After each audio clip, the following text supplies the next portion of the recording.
वीरानी का राज। बलूचिस्तान के एक गांव के करीब वीरान सी हवेली थी।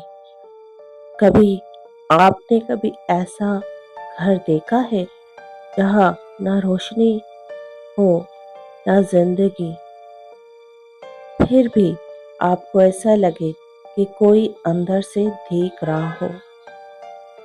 ये कहानी सुनाने वाले ने कुछ इस तरह सुनाई। ये कहानी मेरे दादा के एक दोस्त की कहानी है। सुनने में आम लगे, लेकिन इस रात जो कुछ हुआ वो इतना भी आम नहीं था। 1976 की बात है। बलूचिस्तान की एक वीरान हवेली हुआ करती थी। पुरानी ईंटों से बनी छत, टूटी हुई दरवाजे, जंग आलू। लेकिन सबसे अजीब बात ये थी कि वहां कभी कोई टिकता नहीं था।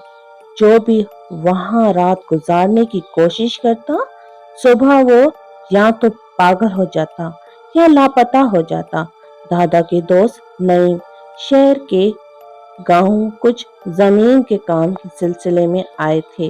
रात को जब बहुत देर हो चुकी, जगह नहीं मिली, तो गांव वालों ने कहा, बस वो ही हवेली है जो आप जाना चाहो तो जा सकते हो।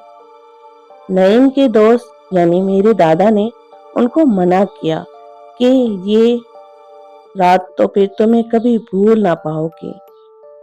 नईम ने हंसकर कहा, मैं जिन भूतों से नहीं डरता, एक रात ही तो है, गुजार लूंगा।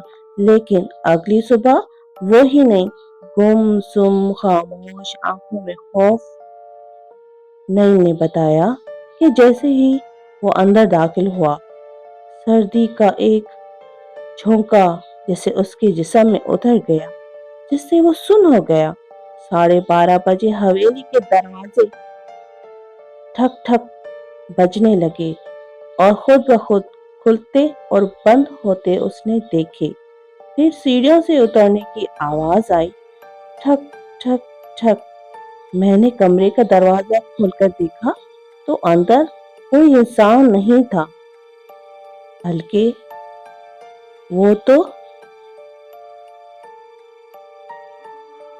तो एक साया था, बिल्कुल उसके सामने करीब आ चुका था।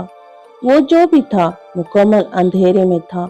अचानक नईम ने महसूस किया कि इनके कान के करीब कोई और सरगोशी कर रहा है। तुम वापस चले जाओ, अगर रुके तो यहाँ हम तुम्हें नहीं छोड़ेंगे। नईम का खून खुश्क हो गया। वो पीछे हटा, मगर उसके पैर जमीन पे जम चुके थे।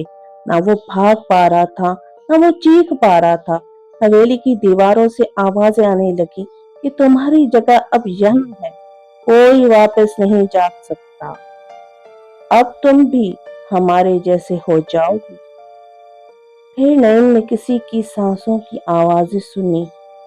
आवाज छत से जैसे नीचे आ रही हो और दीवारें जैसे उसके अंदर समेट रही हो, और वो परेशान हो गया।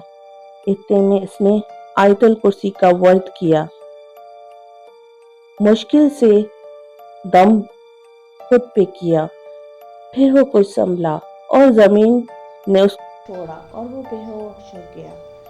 दादा ने कहा कि जब बहुत देर हो गई तो सुबह को वो अपनी उस हवेली गया और दोस्त को नईम को इस बेहोशी हालत में पाया।